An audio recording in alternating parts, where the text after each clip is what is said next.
സർക്കാരിനെതിരെ വിമർശനവുമായി ചലച്ചിത്ര താരം ദിലീപ്.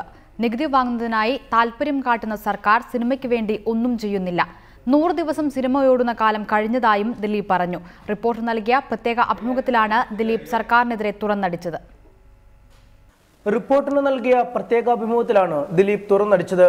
വിവിധ ഇനങ്ങളിലായി വലിയ തുക സിനിമാ മേഖലയിൽ നിന്നും ഈടാക്കുന്ന സർക്കാർ നഷ്ടമുണ്ടായാൽ തിരിഞ്ഞുപോലും നോക്കാറില്ല. എല്ലാം കൊണ്ടും ലാഭം കൊയ്യുന്നത് സർക്കാരാണ്, എല്ലാ രീതിയിലും. കാരണം ഒരു പ്രൊഡ്യൂസറെ സംബന്ധിച്ചിട്ട് ഒരു സിനിമ ഇത് പിടിച്ചു കഴിഞ്ഞാൽ 74% അടക്കം ടോട്ടൽ നോക്കിക്കഴിഞ്ഞാൽ ടാക്സ് അടയ്ക്കുന്നുണ്ട്. ആ ടാക്സ്, ഈ ടാക്സ്, എന്തൊക്കെ ടാക്സ് ഉണ്ട് ഒക്കെ ഉണ്ട് തന്നെ, എല്ലാം സർക്കാരിലേക്കാണ് പോകുന്നത്.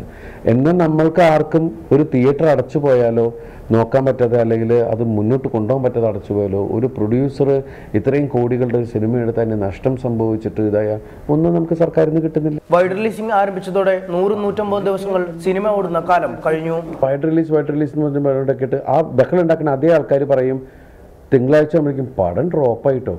പടം ഡ്രോപ്പായിട്ടെന്ന് പറയുന്നതിൻ്റെ കാര്യം എന്താണ്? അത്ര ഔട്ട്ലെറ്റ്സ് ഓപ്പൺ ചെയ്ത് വെച്ചിരിക്കുകയാണ്. 9 കിലോമീറ്റർ അല്ല 5 കിലോമീറ്ററിനുള്ള അടുത്ത തിയേറ്ററിൽ പോയി കഴിഞ്ഞു. അപ്പോൾ എല്ലായിടത്തും ഓപ്പണാണ്. പണ്ട് ഇനി ഒരു സിനിമ 150 ദിവസം 200 ദിവസം ഓടുമെന്നൊന്നും പറയാൻ പറ്റുന്നില്ല. ഇന്നത്തെ സിനിമയുടെ ഒരു അവസ്ഥയിൽ എല്ലാ കാര്യങ്ങളും എല്ലായിടത്തും ഓപ്പൺ ആകുമ്പോൾ നാച്ചുറലി അത് 25 ദിവസത്തെ കച്ചവടം ഉണ്ടാവുള്ളൂ. വിവിധ സിനിമാ സംഘടനകൾ തമ്മിൽ സൗഹാർദ്ദം അനിവാര്യമാണ്. സിനിമയ്ക്ക് പുറത്തുള്ളവരോടാണ് സംഘടനകൾ പടവെട്ടേണ്ടത്. സിനിമകൾക്കെതിരായ സൈബർ വിമർശനങ്ങളെ താൻ ഭയക്കുന്നില്ലെന്നും ദിലീപ് പറഞ്ഞു. MS Aneesh Kumar, reporter, Kochi.